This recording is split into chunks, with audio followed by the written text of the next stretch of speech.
Ben ritrovati in diretta su Telefriuli, questo appuntamento con a voi la linea, gli approfondimenti della giornata. Sono state consegnate questa mattina al Sello di Udine 3 borse di studio ad altrettante studentesse del MIZ da parte dell'AIDA, l'Associazione Imprenditrici Donne Dirigenti d'Azienda del Friuli Venezia Giulia. Vediamo.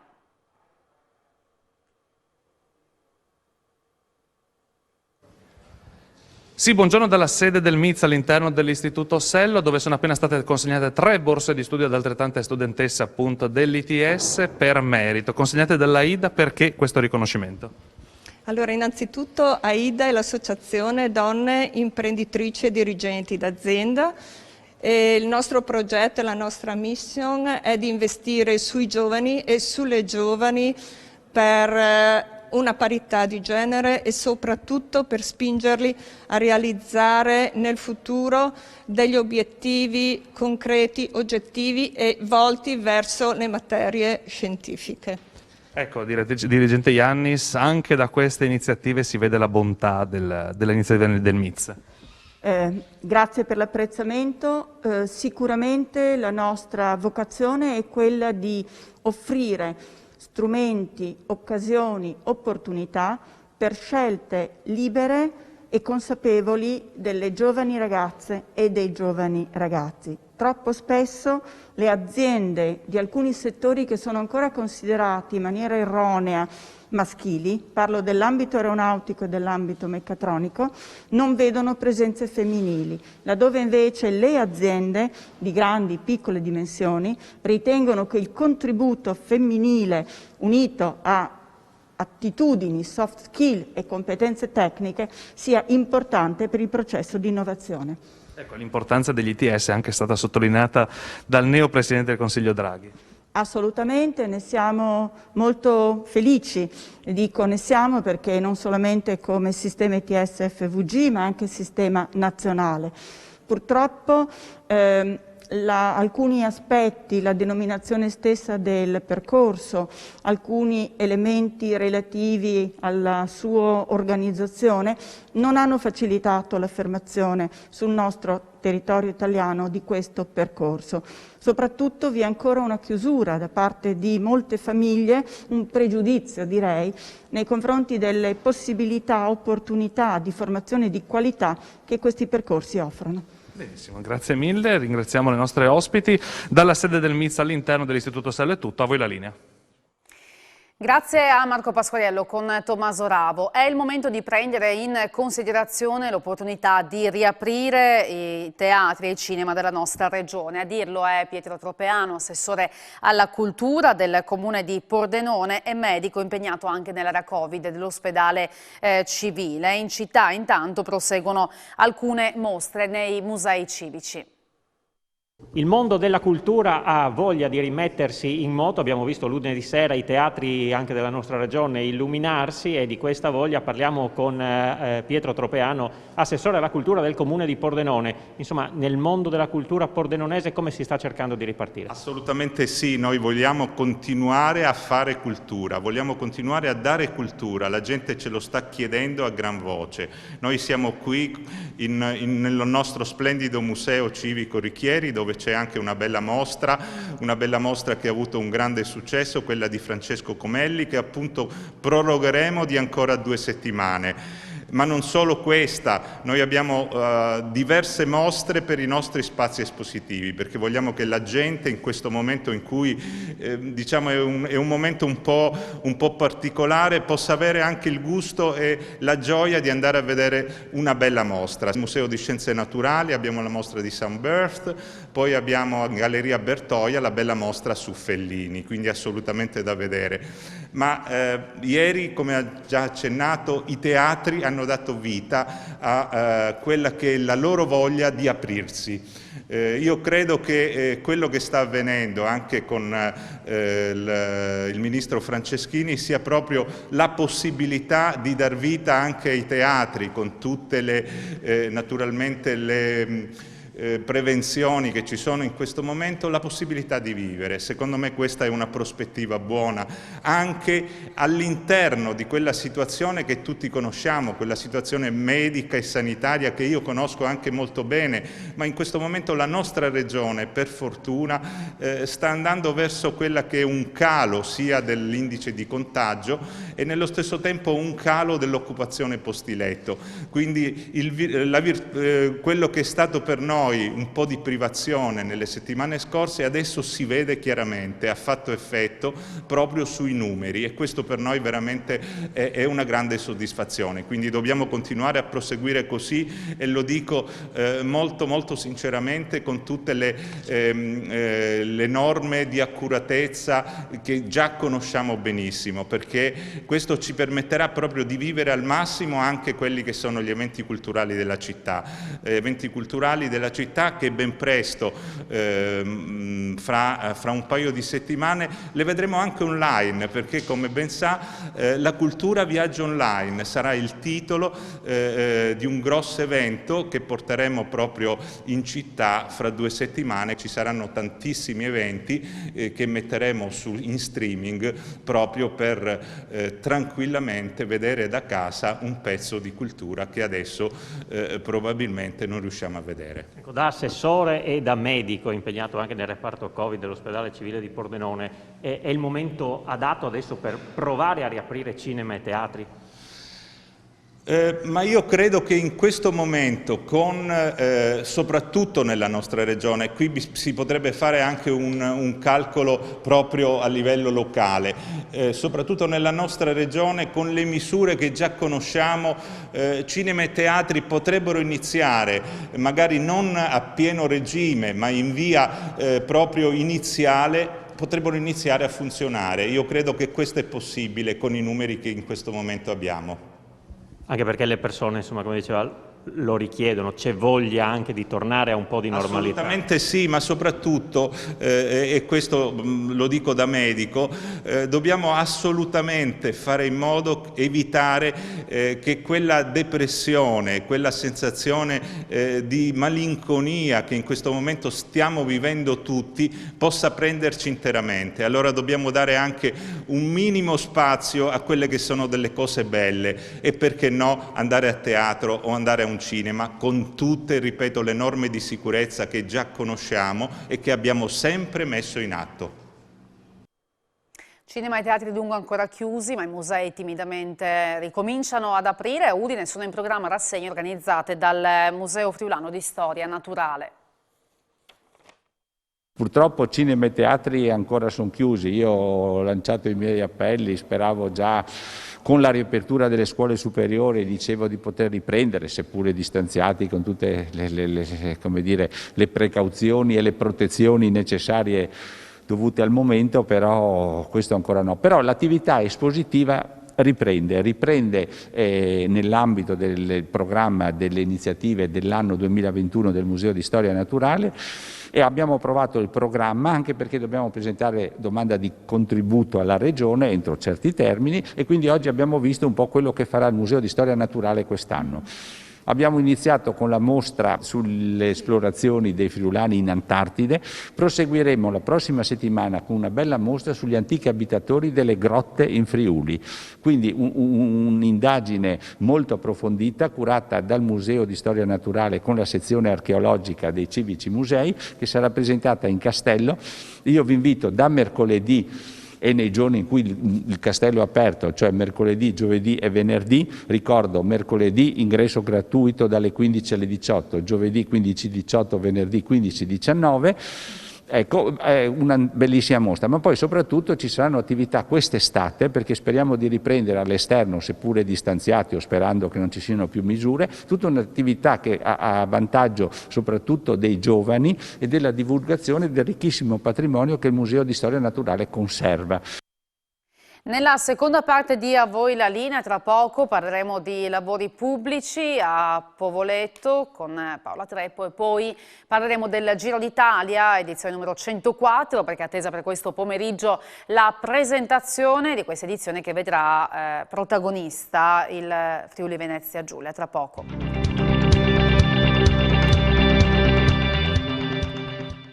Seconda parte di A voi la linea, siamo pronti a collegarci con Paola Treppo in diretta da Grions di Povoletto per parlarci di lavori pubblici. Paola, buongiorno, di cosa si tratta?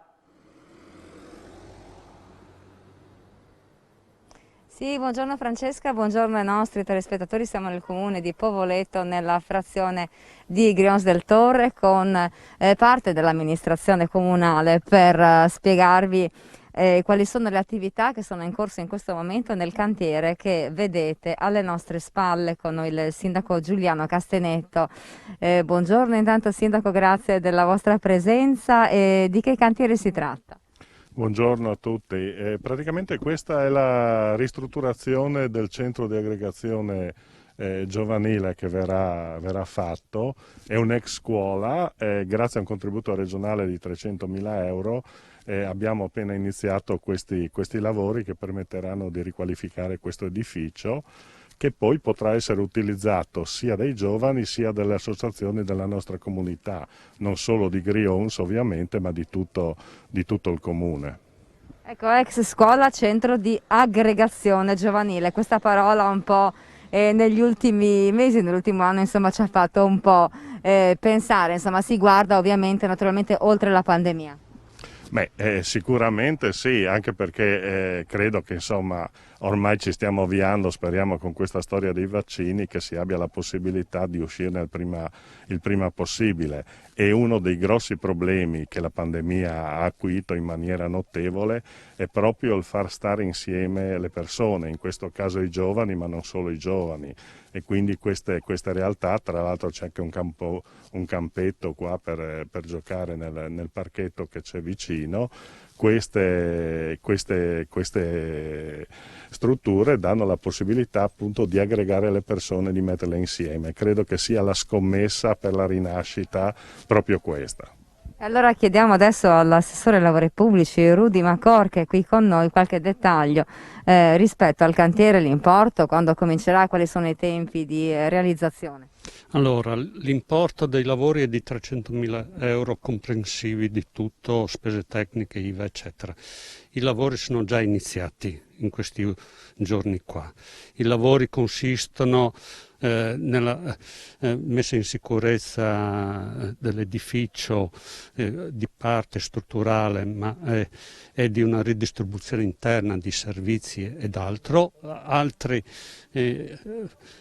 lavori sono l'impiantistica nuova e l'isolamento termico di tutto l'edificio. Questo qua è un po' più la sostituzione dei serramenti interni ed esterni. No. Sentiamo che ci sono anche già appunto gli operai all'interno, poi dei sopralluoghi. È proprio oggi il giorno in cui l'amministrazione comunale ha scelto per eseguire un sopralluogo insieme ai tecnici.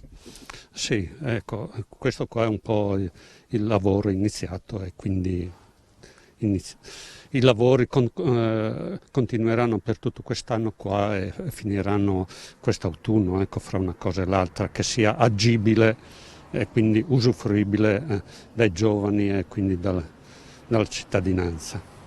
Allora sentiamo adesso l'assessore Lisa Rossi, invece l'assessore alla comunicazione, ma si occupa anche di tantissime iniziative anche per i giovani, l'importanza di un luogo di aggregazione per i giovani di questa zona.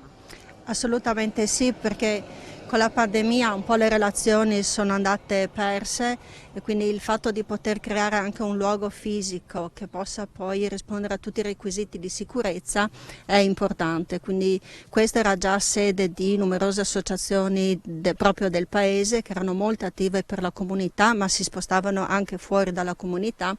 E quindi la possibilità di ridargli una sede ed implementare ulteriormente questi spazi è sicuramente uno dei nostri obiettivi.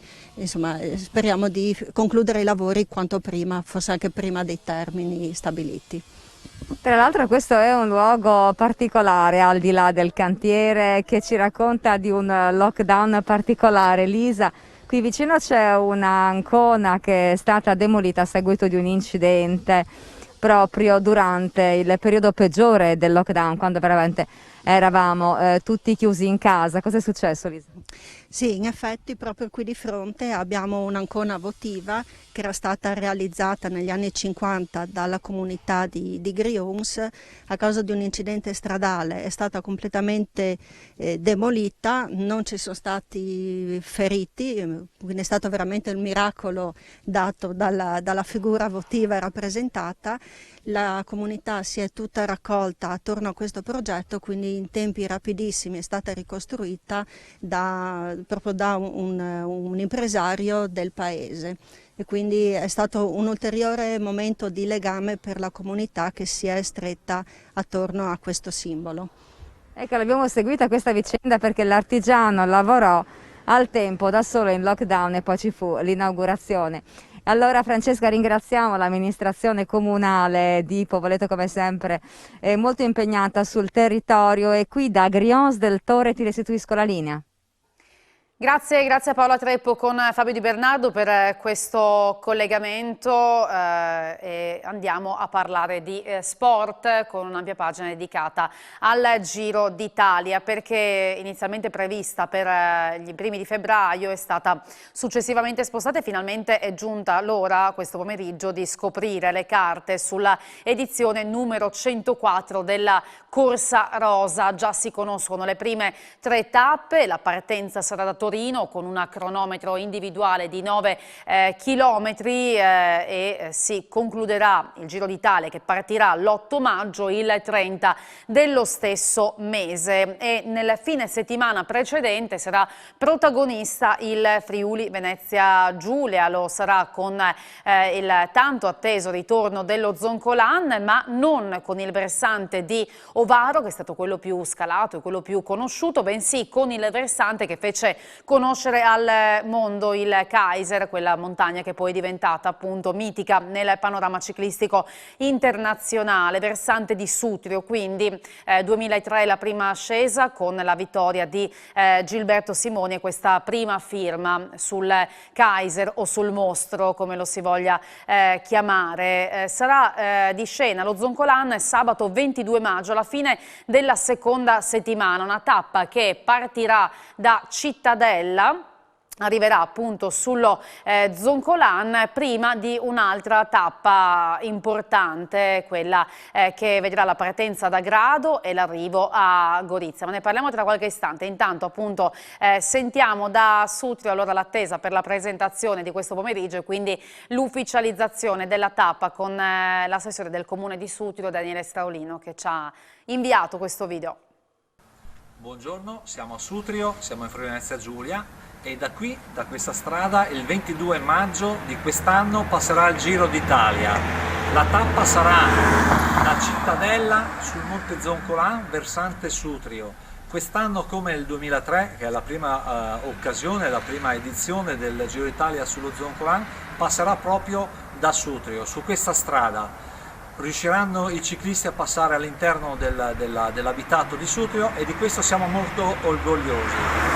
Cogliamo l'occasione per invitare tutti gli appassionati e tutto il popolo del ciclismo ad avvenire qui a Sutrio e sullo Zoncolan per vedere da vicino il ciclismo in azione.